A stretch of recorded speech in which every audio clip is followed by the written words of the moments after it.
Welcome to the Dr. Mudgil podcast. I've been trying to put this one together for a couple of weeks now. I got my man Amseshem Foluke here, better known, I would say, as Oyay Mayo.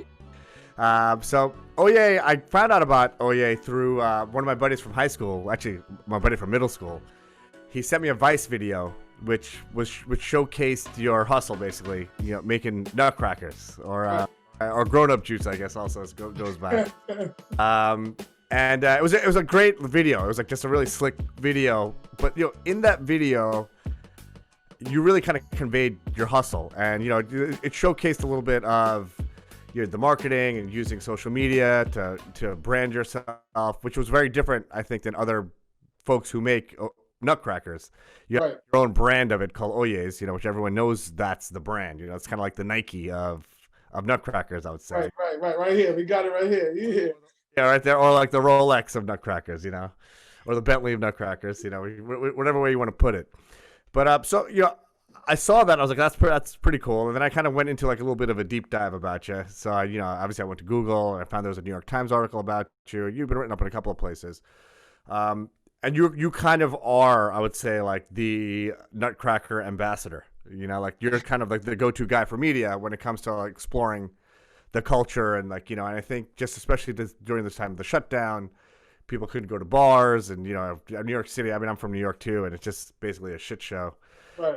Everything shut down, and the summer was kind of a wash for a lot of folks, and that's where you stepped in, man. But you also have a very interesting background and interesting story, so thank you so much for being here, man. I really appreciate this, and I'm really super excited to learn more about you and hear about your story, my man. Nah, man, I appreciate you, man. I'm just happy to be here, Doc. Love it, man. Love it. All right, man. So let's get into it a little bit. So I'm going to get into all of the stuff in terms of your business model and how you've expanded your business. But before we get to that, the backstory is always for me like the most interesting part. So you're a New York City guy, right? You grew up in Queens. Born in Brooklyn, grew up in Queens. Yes, I was born in Brooklyn too. Okay. Yeah, actually I lived in Stark City for a while before we moved out to Long Island. My brother, who's 7 years older than me, when he was starting high school, we actually got out of Star City and moved to the burbs. Okay, I was about 6. I was in Bed-Stuy, and then we moved out to Queens. Word. Cool, man. So just when you Google Google your name, there's a lot of stuff that comes up about basketball. So I imagine that you're a great player growing up. I know you played for college. You played for New Paltz. Definitely. And there's a lot of actually footage of you that you can find online, like YouTube and stuff like that. And then you studied business, right? Yeah, marketing. Cool. So I mean, go figure. Was that you picked it, or do you have an interest in business? I had an interest in business. I went to school for business, but I first chose finance, and then I got into finance, and then I realized that I did not want to be sitting behind a desk crunching numbers, but I love numbers. I got introduced to marketing. I said, I'm just going to go with marketing. And then it just fit my personality perfect. So were you going to New Paltz primarily as a student, or were you going as like a ball player and looking for like advance your career in basketball? No, actually I started basketball late. I was a late bloomer. I played 1 year high school basketball.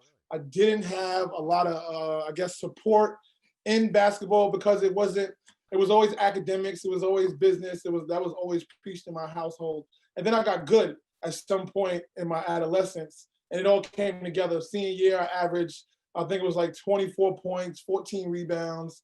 Oh, and then I made a little highlight tape, sent it out to a bunch of colleges, but I didn't have anybody necessarily looking for me. It was 1 year senior. So everything I do, everything that I've done has been me promoting myself to get, what I'm saying? I'll see something, I'm like, oh shoot, I can play ball. Let me put this tape together and send it to some colleges, even though I don't got nobody that's really looking for me. And, I got a couple calls, and I ended up going upstate. That's amazing, man. So you were actually into marketing before you were into marketing. Right, because in high school, I went to my first high school, my first high school at a private school. I went to arts and business, and they had a business program. I was always a part of that.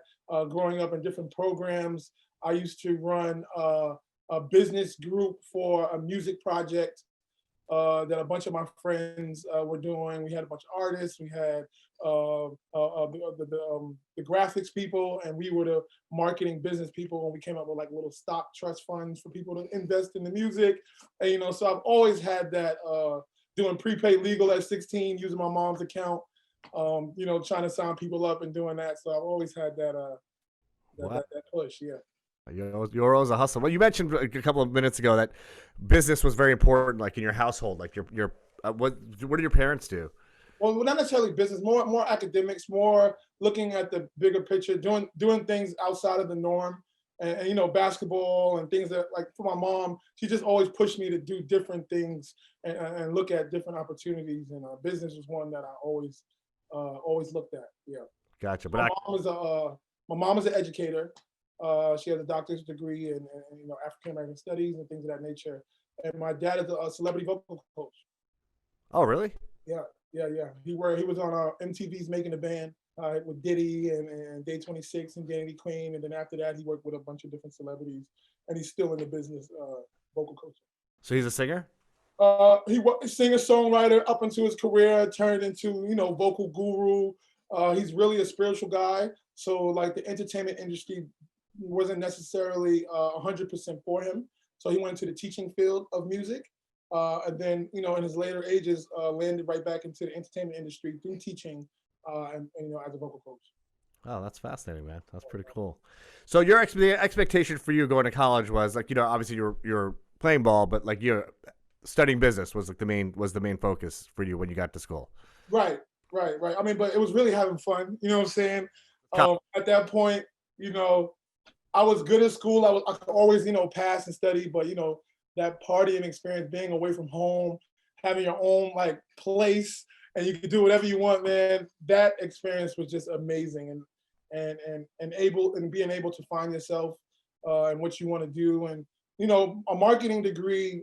My path hasn't necessarily been the one that my shit go over your head, over here, and then oh shit, look, I'm here. So.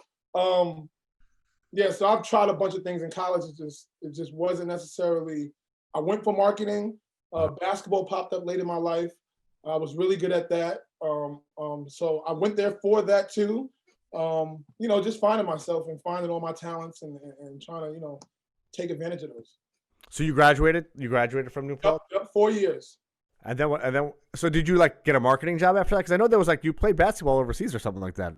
Right. So I played semi-professional. My 4th year in college, I was done with my eligibility. So then I just played semi-professional my last 3 months while I was in school upstate for a semi-professional team, the Hudson Valley Hawks. So I played with them. We won the championship. I was like the MVP of the game, scored 50 points for the championship game. Then I played with them another year when I graduated. But again, just didn't really have 100% ambition for the NBA. I was really just honing in on my talents, having a good time with that. And in that, I tripped along certain things in basketball. So basketball has opened up plenty of doors. I graduated. I got on Spike TV show, Pros versus Joes. I got to play against Alonzo Mourning, Eddie Jones, Antoine Walker. And I'm like 23, just coming out of college. Rucker Park champion, New York City Rucker Park champion, all-star from like all of the big tournaments, West Fourth, Dykeman, all of these different leagues in New York City. I did go overseas to play in FIBA, which is the International Basketball League. They have a 3-on-3, and they started it some years ago. Now it's actually an Olympic sport, where it's pretty big. It's an Olympic sport now, but I started that 2012 and 2013. I went to Puerto Rico and Mexico City. My team made the world tour. Puerto Rico, I think we did semifinals. Mexico, I think it was semifinals again. But basketball has always been in my life. Coach kids out of college. My first marketing job, really, and it wasn't even a job, it was a hustle too, because my dad, he had just got on Making the Band. I graduated. So when I came home, my father is being seen by millions of people on a weekly basis. And I'm like, Dad, we got to make some money. How can we make some more? Or how can we make some more money off of this? So I was like, I came up with this idea. Like, we're going to do a showcase and a workshop. And we're going to try to go to city to city. We're going to start in New York.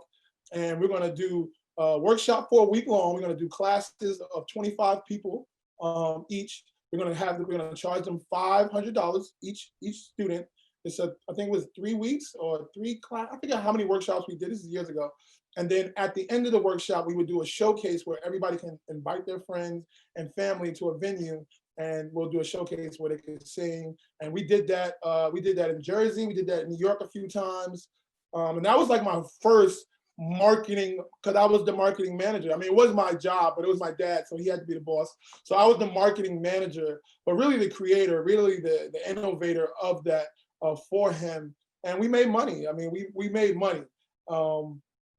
And that was like my real first, and it wasn't a job. It was like me doing my thing, and my dad like granted me the permission to use his name and likeness and push that and market that. You know, I got in cars. I used to do parties and promote parties. So when making the band had just got chosen, so the 5 members, I got access to them. So I'm taking them to North Carolina. One of my old coaches was coaching down there at the school. He was like, yo, bring them down. I'll give you a couple grand and I'll give them some money. Boom, brought them down there. I did a bunch of, different things straight out of college, with really entrepreneurship. And then, at some point it was like, all right, I got to get a job, got to be steady within the hustle, because hustles go up and down. And, I don't know that. I'm figuring it out. I'm real stubborn. My parents are trying to tell me, get a job. I'm like, no, man, I'm going to keep on doing what I'm doing. And, but eventually I got, different little marketing jobs. Working with kids, really working with kids was a lot easier to obtain a position. Coming up out of college, everybody wants all of this experience, and then entry-level jobs they don't pay that much. So I really got into kids, a lot of the camps, a lot of basketball camps, New York Knicks camps, Philadelphia 76er camps, hoop group up in, I think they're in Poconos, basketball city, different camps. And clinics and working on Sundays at a school in Long Island with a Game 7 basketball as one of the head coaches, and putting over 100 kids through drills for 5 to 7 hours throughout that day. That's better pay than I was offered as a entry-level marketing guy at $12 an hour. At least I'm getting paid $25 an hour or $30 an hour to do my thing. And then eventually I was able to, I worked as social media specialist at Resorts World Casino, the only casino out here in New York City. So they actually created a position. Go ahead. That's the one in Queens, right? Right, the one in Queens. So when that opened, I applied for a job. I got an advertising job. I was there for 3 months under advertising, like a coordinator, $12 an hour. One of those positions that we're talking about, entry level. I hated it, only because I wasn't getting paid, and I felt like they would treat me like, at that point, I think I'm like 27, 28. And I was like, gave myself to the corporation. Like I gave myself to the man. I was like, all right, here I come. Give me a job. All right, let's do it. And for 3 months, and then a position opened up, or my boss quit. I got the chance to speak to the VP of marketing. They really liked me. They gave me a position, social media specialist. That's when social media, the positions was just opening up in all of these corporations. So I think I was getting paid like $25 or $30 an hour, whatever it was. It was really good pay, I felt like. And I got to use my camera, talk to celebrities, just Facebook, Twitter, Instagram. I started it off with them, built it up, not to where it's at today, but until I left. Marketing, but I use marketing throughout the whole life. People don't understand that marketing is almost like a life skill. Yeah. It's a life skill that everybody should have at some level of, because when you're going to get a job, you're marketing yourself. If you're going to go play for a team, or your high school team, or your junior high school team, or whatever you're going for, you have to market yourself in a certain way that you want to be seen. So everybody's marketing, whether they call it marketing or not, or if they're doing good or bad. But it's a life skill, and I think people should really look at it as that as well. I think that's so well said, man. So when you had this like 9 to, well, I don't know if it was 9 to 5, but when you had like when you were working for the man, how long did that last for? Man, you want to know the truth, man? Like most of my jobs, probably 95% of the jobs I've had, I've gotten let go, like fired. And it's always at a point where I feel like there's like a glass ceiling and there's nowhere to go. And God just blesses me, and it's like I get fired and I move on. So I've had several different jobs. After the casino, I think that was 2 years, and then in between the casino and the next job, that's when I actually started the brand Oyay's. So let me just stop right there for a minute. So how old are you now? I'm 35. You're 35. Yep. How old were you like when you started Oyay's on the side? Oyay's as a brand, I want to say 29. Nutcrackers, just Nutcrackers. 2005. I was a sophomore in college. Okay. So in college, you had a little side hustle going where you would sell nutcrackers at parties and stuff, or like events, concerts, Parties, things like whatever that. was going on campus, I was the man. Late night, I was the man. And then coming out of college, I didn't necessarily do nutcrackers. I didn't do nutcrackers. I may have did it a couple years between 21 or 22 and 29. I may have did it a couple summers here and there, but nothing like really at all.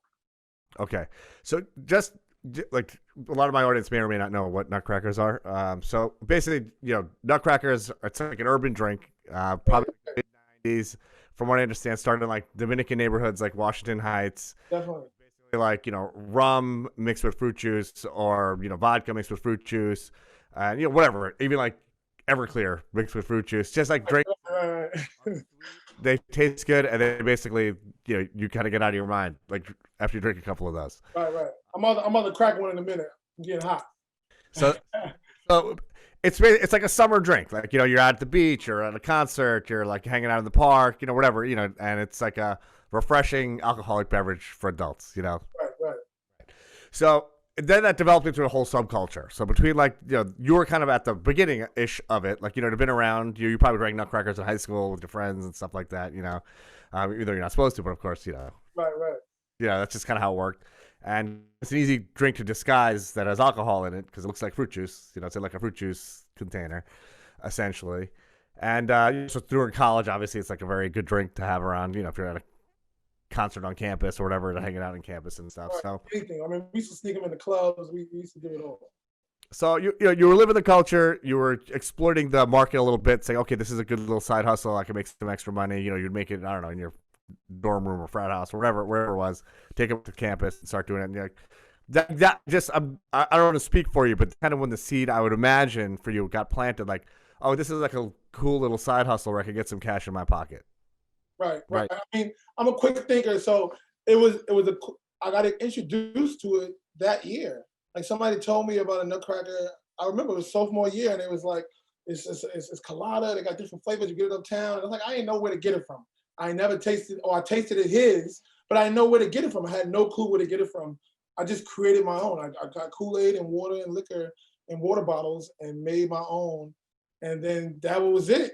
And like I still to this day probably never tasted the official nutcracker from whoever made the official one. You know what I'm saying? Yeah. Yeah. So it was just that's what it was. Me hearing about it, oh shit, we can make money off of that. All right, let's try it. And then we just started making money. I was selling one for $5, three for 12. Great prices on college campuses. We were making great profit because the bottle of liquor was only costing us $15. And Right. everything else was only costing us $5, $10 with the sugar and the Kool-Aid. So $25 could make us $150, something like that. Then $100, we doing good. We doing really good. Right. And I had a couple of my roommate. Me and him were partners in it at the time, and we made a song about it. Nutcracker sipping, a little mixtape. If you bought a mixtape, if you bought 2 drinks or something, you get the mixtape for free. If you bought a mixtape, you get a drink for free or something. I forget what the deal was, but we used to do it like that. It's great. It's crazy because I get to talk about it and reminisce. But yeah, Nutcracker sipping was a song on campus that people were like really fuck with. Like if we used to promote it, push it. We didn't perform it because we were like, we ain't rappers, man. We businessmen. We in college. We ain't rappers. But we damn sure was in the studio. That's amazing, man. All right, so now let's fast forward again now. So you said the summer, what year was it when you actually started the Oyay brand? I want to say 2014.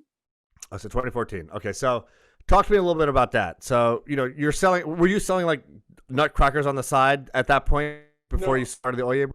No, I think at the time I didn't have a job. I had just been laid off from the casino. Probably, I think I'm getting unemployment. Didn't have a job. Playing a lot of basketball, hanging out in the neighborhood. And a really good friend of mine, I kind of like look at him like a big brother. You know what I'm saying? We had a conversation. He was like, man, you should sell drinks, man. You'd be good to market it. I'll take care of everything else. We just, you know what I'm saying? We'll go 50-50, make it happen. So, you know what I'm saying? He was a man of his word, man of my word. We did what we did. And that's what birthed it that summer, the Oyay's brand. And then from then on, I kind of ran with it and took it to where it's at now. So where's the Oyay come from, man? What's the significance of Oyay? Oyay, man, honestly, man, because I'm going to take it back to where it originally came from. Oyay is like the opposite of it's not the opposite. It's like it's different than what the street is, but it's not the street, right? So what's mostly sold in the street that's not really good for your community is like crack, right? And what comes from crack is yayo, right? Yayo. So I'm the opposite. We're the opposite of yayo. So we on the streets, we next to it, but we just not that. So let's make it opposite. So let's take something that I can sell in the streets and make it corporate. You know what I'm saying? People sell crack and cocaine, and then they go and start rapping and entertaining, and then they got to stop doing that and just talk about doing that and just do something else, which don't make no sense. So why not be a part of something, create a culture where you can take and be yourself and continue to run with it and take it as far as you could. So that's the the real background behind it. Really, that's brilliant, man. So you came up with that name that summer, like 2014, or was that something? Right. Actually, my partner did. The funny thing is, right, I had just changed my name. I was OJ the Juice Man, basketball player, a videographer, entrepreneur type of dude. That's what people knew me for. And I was stepping into, like, I wanted to start making music. I wanted to do different things.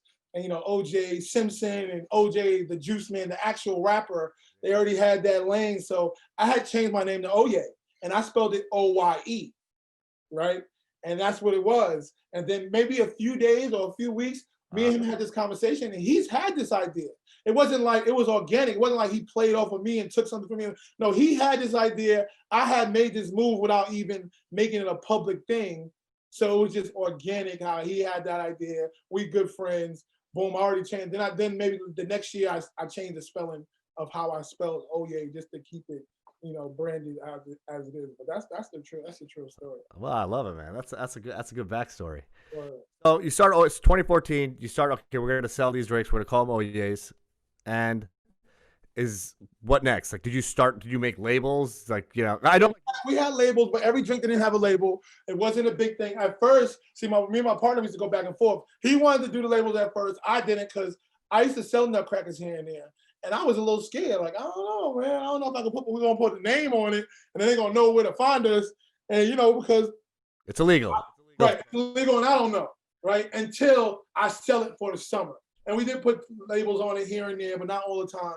And then the next year I realized, the label is actually the best thing to do, because it takes you out of the category of what everybody else is doing. And that was the lesson learned in the first year. So 2014, you developed the brand Oyay. 2015. So is it a summer thing? Was it just summer thing? It's always been a summer thing. Okay. It's always been a summer thing. It's just that towards maybe 2018, 2019, the summer months, I extended them. I started in April and went all the way until November. Gotcha. So basically the brand is building every summer. So 2014, you get your start. 2015, it's a little bit bigger. You got they're known as Oyays. Everything is labeled as Oyays. I think one of the things I read, was you're like it's a higher end brand. Like the bottle is the bottle is better. The label is better. The cap is better. The ingredients are better. The process is better. The alcohol is better. Like you actually use Hennessy. Right. So that's where it started. Because when I first started selling drinks, before I created the Oyays, I was selling nutcrackers here and there between 5 or 6 years. It's here and there, maybe an event, a big parade or something like that I would run to. But I noticed everybody would say, nutcrackers, nutcrackers, nutcrackers. All you would hear, nutcrackers, nutcrackers, nutcrackers. So me being part of that, I'm saying nutcrackers too. And I'm like, I don't like to say nutcrackers, because my drinks are specifically different brands. So I got a Henny drink, and in that Henny one, I may have different flavors. I may have mango, I may have colada, I may have grape. And then I got vodka, and that's Ciroc. And I may have peach, I may have mango, whatever different flavors and different liquor categories. So I realized that I had to start getting people's attention differently, because people were starting to look at nutcrackers at the time as bath-made, handmade. Who made those? Where'd you get those from? I don't know. Let me look at your face. If you don't smile the right way, I'm not gonna buy it from you. Yeah. Like, you know what I'm saying? So I had to differentiate the way I marketed myself in the marketplace. So it became Henny, Patron, Ciroc, Rum Punch, or whatever I had liquor. I would just say that the brand of liquor that I had, and that would catch people's attention that much more quicker. And I noticed within a year or so of me doing that, and me training my guys that come with me doing that other nutcracker dealers I would start hearing, Grey Goose, oh, I got Henny, I got Patron, I got this. And I'm looking around like, shit, y'all was saying nutcrackers last year. Like, you know what I'm saying? So they notice the difference in people's reaction and you get more sales like that. So you were getting more market share, you'd say, by saying Hennessy or Ciroc but the brand, like, did you, that was like you were getting more market share of selling the Nutcracker? Right. And wherever marketplace I was at, and definitely the way I come off. You know what I'm saying? If I go somewhere, different places, depending on where it's at. But on a good day, I'm going to be with 3 good guys, 4 good guys, and we all tall, 6'5" and better, 6'3" and better, basketball, handsome, smiling, joking with the people, good vibes. Everybody don't look like us that are selling these drinks. So that's another layer of marketing that I make sure that, you know. Right. Well, you covered all angles, man. So when did you start actually, like, because it sounds like you've had a big presence in social media for a very long time, you know, like you were developing social media for the casino, like when, you know, they didn't have any social media. No one really had much social media back then. Right. So from day one, were you documenting this on social media, Instagram? Yeah, from day one. I got videos and pictures from 2014 really, but really 2015 was when I really created the Instagram page, started just marketing, doing little videos, and just because I have a background, my background is included in all of that other stuff. I ran a blog. The blog was called POW TV. Me and my partner started it. I think at one point we was at 50,000 views a month. We were doing interviews, like on-camera interviews with artists like Trina, K. Michelle, Meek Mill, Wale. We had DJ Khaled. At some point, we was around Rick Ross and Diddy and French Montana, and all of these videos are on YouTube, so people can check them out on POW TV. But I kind of separated myself from that. But in that, I did all of the editing of the videos. If I wasn't shooting the video, I was in the video, and then I would come home and edit the videos, and we would try to, you know, beat certain publications to whatever event we was at. If something went down, we got to run home and edit and then try to send it off so all the other publications could pick them up. And that was the marketing behind that. Just taking that skill, and then after that, then started doing up and coming artists' music videos. You know, I had a camera, then I got some lights, and I could run around selling $300, $400, $500 music videos. And I did about 50 of those over the years. And then getting into Oyay's, just having all those talents and just incorporating that into the drink. Over time, you know, it grew. Honestly, it was at 1900, 2000, maybe before Vice. Vice really blew it up. You know, Vice really blew it up. But before that, New York Times, Hip Hop DX, I've been going for it. You know, they ask me, do you want to use your name? Yes. Do you want to use your face? Yes. Put me out there. Because the way I see it is, if 2 things can happen. One thing, if the bad thing happens, IRS or whoever is going to come, you know, that's just something I have to deal with. At the same time, I will just use it as PR marketing to push my brand to the front, the forth. Because the biggest problem is the opportunities that, you know, Black and brown people are not given. You know, the teaching of entrepreneurship, the teaching of business, the teaching of finance that we're not just given. Not everybody's given in school. Like, we're just not taught that. I came out of college looking like, how do I make money? Like, I should have some sort of answer besides get a job coming out of college. And it took me years to really figure out that it's a product. Get a product. The services are good. You can make money off the services, and if you build it up, you can get a whole this amount of money. But if you had a product, boom, boom, you build it, yeah, this shit can make millions, and you can really just be, you know. And that took me years and years of trying things, looking job after job, hustle after hustle, and I think that should be taught from beginning. I think that should be taught in school, and it is. It's taught to certain groups of people, I'm sure, in the households, and different programming or whatever. But I just think that the real issue is teaching Black and brown people about entrepreneurship, about money, about finances, about credits and debits and banking and all of that. So they have these tools from young. Maybe Oyay's would have came out when I was 25. You know what I'm saying? But now I had to go through and learn so many different ways, and I'm not mad at it because I'm here, because I made it. You know what I'm saying? I made it to where I want to go, and I'm not complacent because I got so much more to do and go. But it's glad to have somebody like Doc and sitting here doing a Zoom and talking to you about my path, you know? You said this. You said so many things there, man. So many really important things, and I just want to touch on a few of them. So one of the last point that you were making, that like brown and black communities don't necessarily get the business teachings.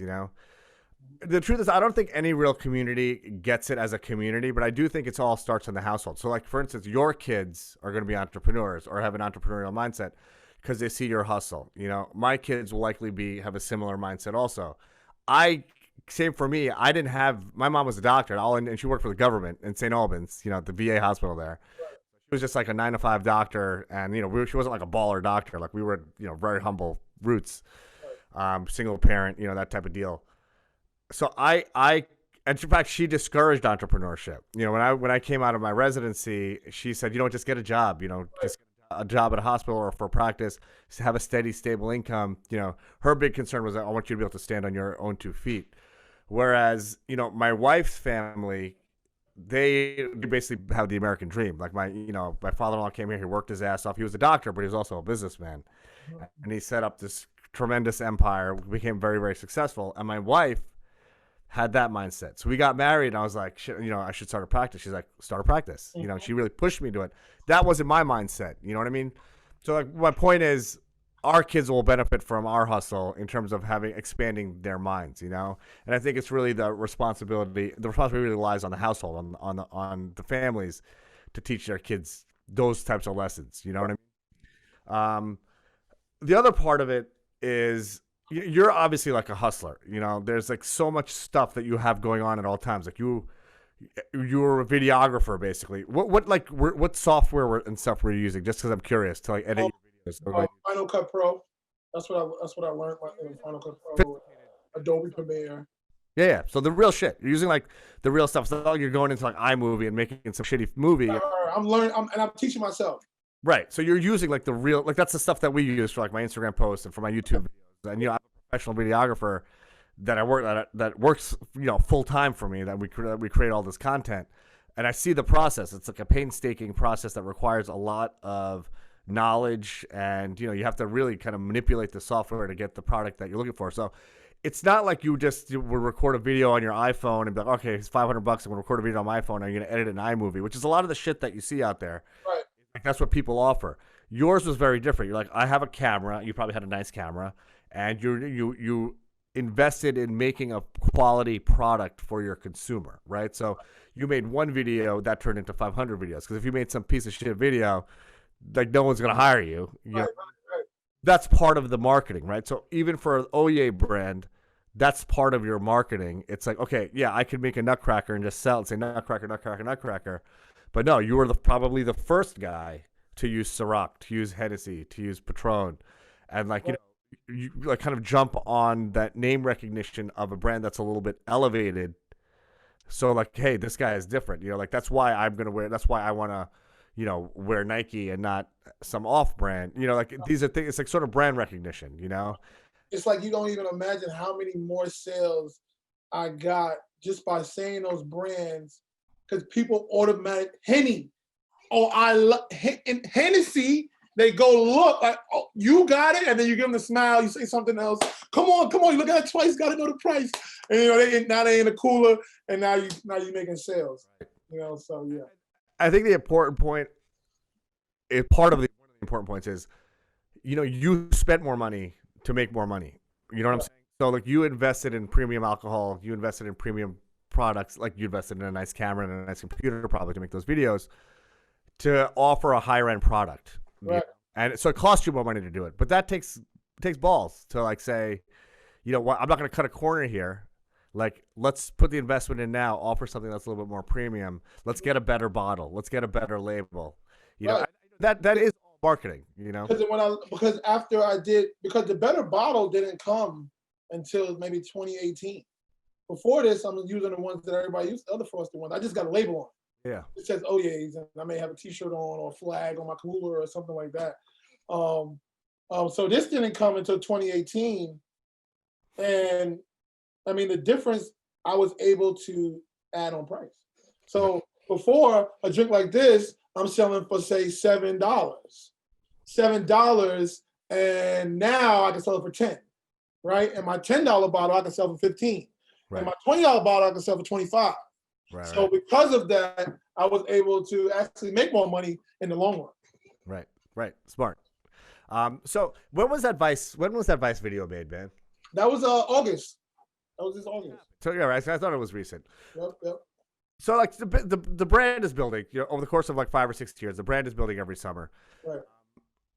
Like just, I mean, you don't have to answer this question if you don't want to, but like, say like 2019, which was like a hot summer, you know, there was no like Corona and none of that shit going on. Right. It was popping. How much would you make in a season? Would you say?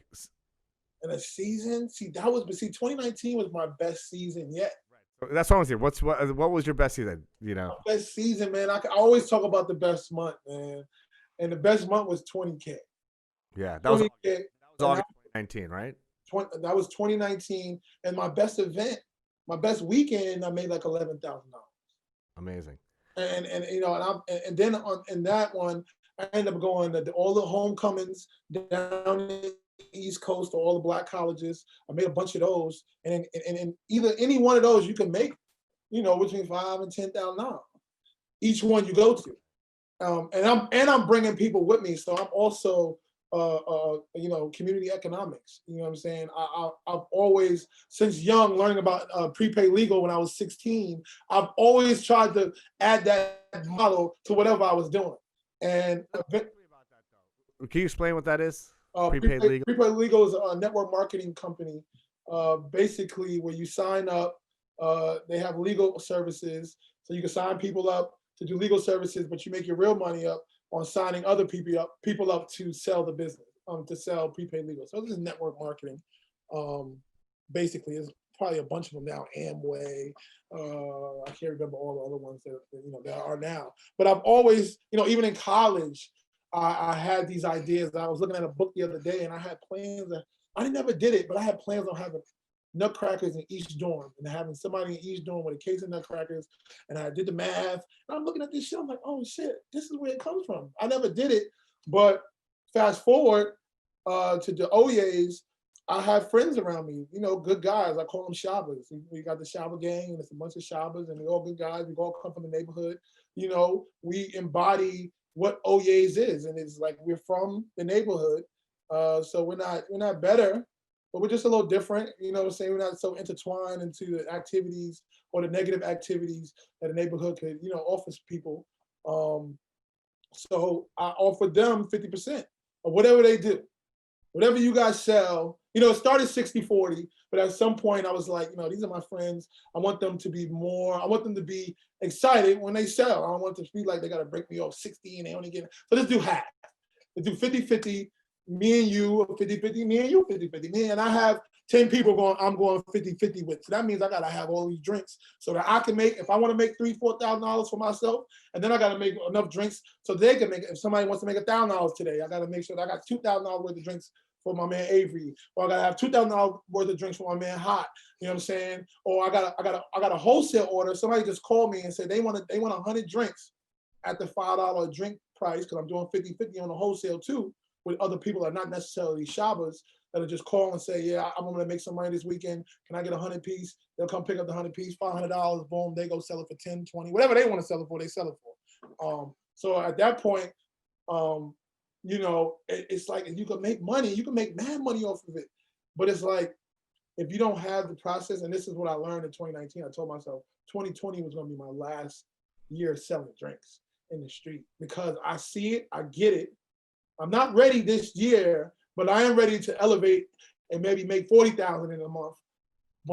And I'm gonna use this money to make sure that this is my last season. And then Corona hit, and that all changed. But the Vice hit, shit. Something came good out of it, and now I'm here, and now I have the opportunity, you know, the real opportunity to make 2020 the last year. I even made a drink the last year. I delivered a drink the last year. I did anything. So one of the things in the Vice, or I think this was maybe in the New York Times article, I can't remember where, but you're basically like, you know, people call you from, you know, no one could go, bars were closed, nothing was going on, you know, so right. People would have like get-togethers, even in like Long Island and stuff. I think this was the Vice thing. You know, you drive out there, like your people like reach out to you, I guess, on Instagram, right? Right. So when the Corona hit, so maybe 3 years, maybe 2017, all the way up until maybe 2017, 2018, I was doing deliveries, or people could come pick up drinks for me. And it wasn't until I moved to Brooklyn when I realized New York City had so much more to offer for a drink seller that can be elusive and have people selling with them. There was so much to offer, and I learned that. So I stopped doing deliveries. I was only doing wholesales, or I was doing events. That was it. You want drinks, you got to buy them wholesale, or you can meet me at this event, and that's where I'll be at. And then when Corona hit, now ain't nothing to do. I'm twiddling my thumbs. I'm ready to go. 2020, my last year. Ooh, February, I'm thinking about it. Ooh, I think I'm going to start early this year. I think I'm going to start March. I think I'm going to start telling people, March. I'm going to have them on March.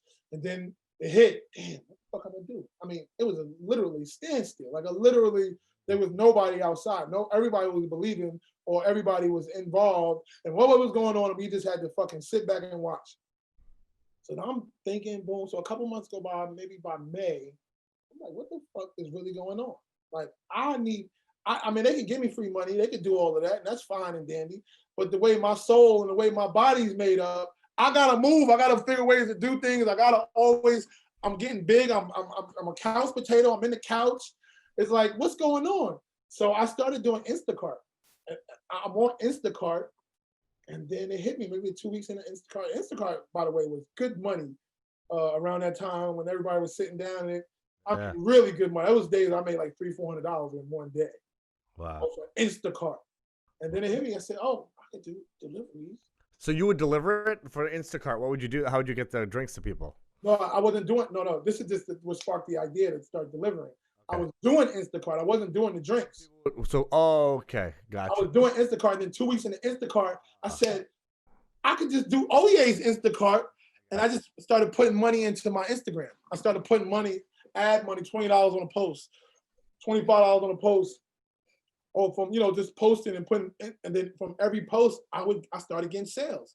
I would get a $100 order, $200 order, $50 order. Things started picking up. So from every order, I would take 10% of whatever I made and just put it in the next post.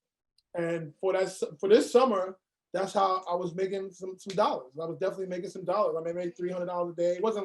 It definitely wasn't no, you know what I'm saying? Some days it was $100. Some days I may have only made $50. You know what I'm saying? It really was based on Instagram ads. It was just based on Instagram ads, because at that point, people not even really looking. Your friends are not even really, your real friends. They at home. They can make their own drinks. A lot of people are making their own drinks at home. They're not really boom, boom. So you got to put it out there for the people that when they see it, because there's a lot of New Yorkers that are not from New York that live here or that just been here for the last year or 2 or 3, and it's like, oh man, I love fucking nutcrackers. Oh, I couldn't wait to get one. Oh, they all on it. And then shit, fucking see it on Instagram, like, oh man, I saw it on Instagram. Yo, let me get 100 of these. Like, you know what I'm saying? And that's how Vice found me. New York Times, I think they found it from New York Times through a friend or something like that. And how did the New York Times find you? Through Instagram? Through Instagram. One dude, the first article, because I got two. I got one 2019 and one 2020. And the first one, he said he was just looking, he was hashtagging nutcrackers. They was doing an article on how police are trying to shut down nutcrackers in New York and things of that nature. And he said, your page just caught my eye. And he talked to me, got to talking. And, once they gave me the light, I'm like, listen here, man, I'm going to tell you how great these drinks are. I'm going to tell you where they're going, where I want them to go. And hopefully somebody will read it and help me out. That's how you do it. Hey, so those ads that you were placing, were those through like the Facebook ad manager, or was it just boosting posts on Instagram? I was boosting posts on Instagram. Oh, really? At this time, I don't even have a Facebook page. I just recently got a Facebook page after Vice. Yeah. So these weren't like targeted Instagram ads. You were literally, you were doing whatever the selections are in Instagram, like I was targeting them. That, but so right, but through Instagram, you were doing it. Like you're saying on Instagram, they have the same similar interface as Facebook in terms of like target age, target demographic, words, things of those nature. Yeah, interesting, man. I see. That's so. Tell me about this summer, man. I mean, obviously this summer was, you kind of got into it a little bit, but everyone, like bars were selling, cocktails and, like that. So bars start selling nutcrackers. So at the point that I come back out and I started to notice that, wow, because when the New York Times came to me and they did the article, they were like, yeah, all these restaurants are doing it. So now I'm looking and I'm like, oh shit, there goes a nutcracker bottle with a freaking restaurant's name on it, and they selling it like hotcakes, just like I used to sell it. Now I gotta compete with them. I gotta compete with thousands and thousands of unemployed people that have time, and they got a little money coming in from the government, and now they want to make drinks and sell drinks to their friends. You know, so a lot of networks are being crossed that have never been crossed for me. So that's why Instagram did Instagram, Facebook ads, and all that. I mean, the Instagram ads did really wonderfully for me. I didn't have to do much, and then as the summer opened up, there was some events that did open up. There was some Prospect Park used to have events. I did pretty good one day. I think I made like $4,500 at this event called Freaknik in Prospect Park. There was a couple of wet fets in Prospect Park where I made a couple grand, but nothing at all. Like, you know, but I am still on track, right? The way I see it, I'm still on track with my goals as 2020 being the last time I'll be selling street drinks in the street. I'm moving on to selling street drinks to the world.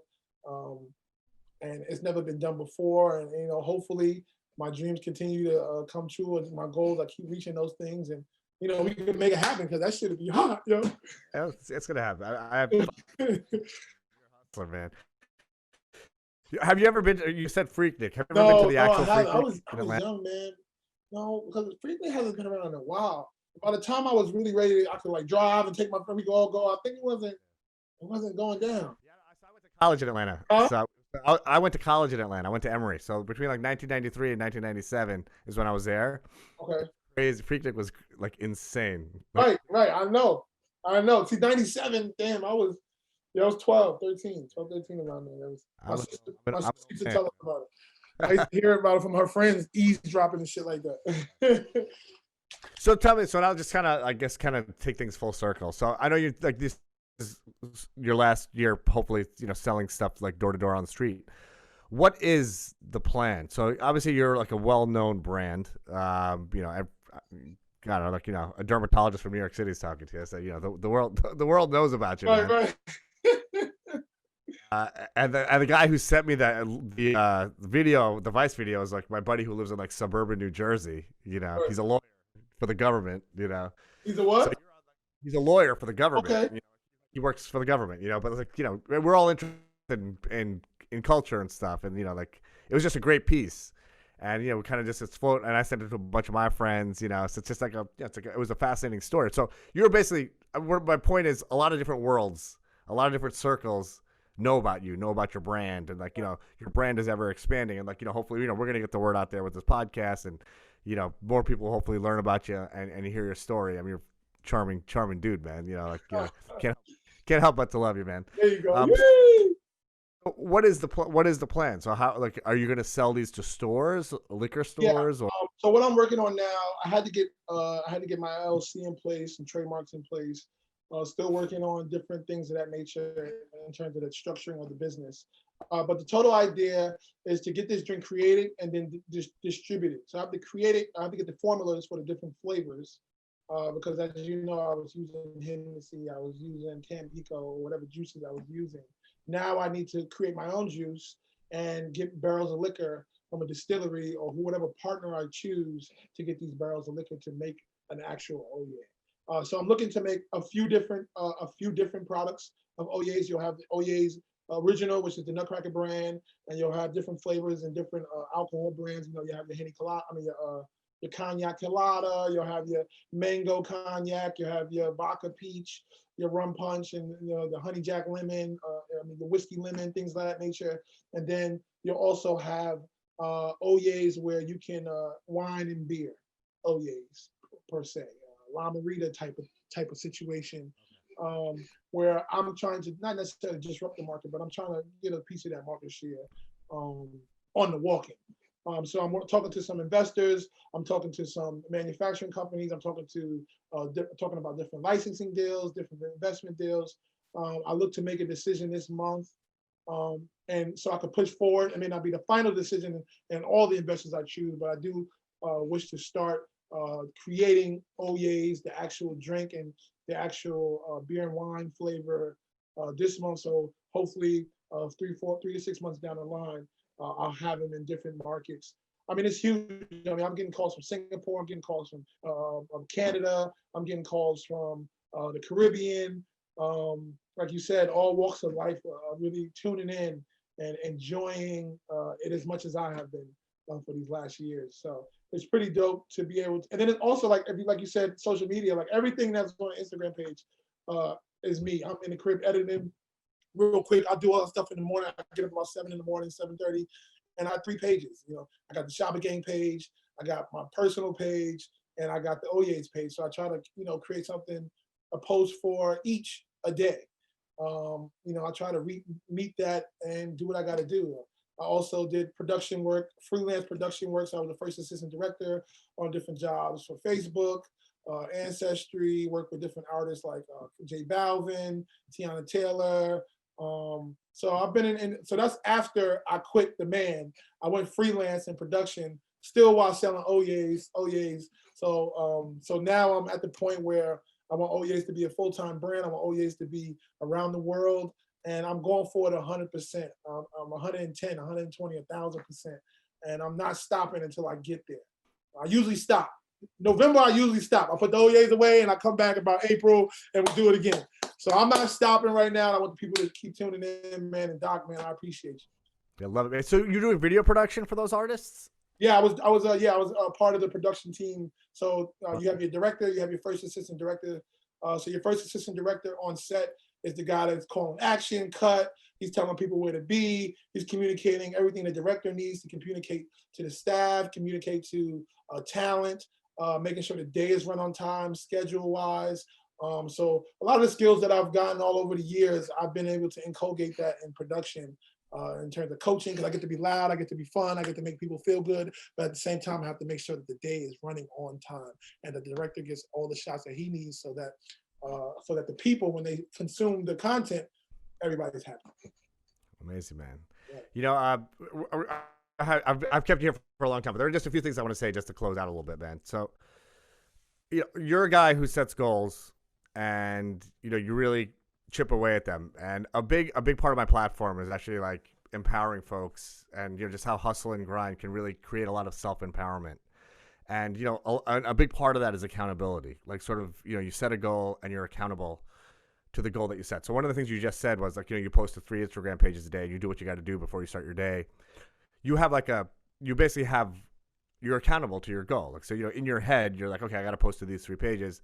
And like, you do it. And one of the things that winners have in common is they're true to whatever they make themselves accountable for. Otherwise, they've failed the day. They've lost the day. And, you're a guy who doesn't want to lose the day, obviously. So, you have all these things you need to get done. And if you don't do it, then you're going to feel like a loser. Right.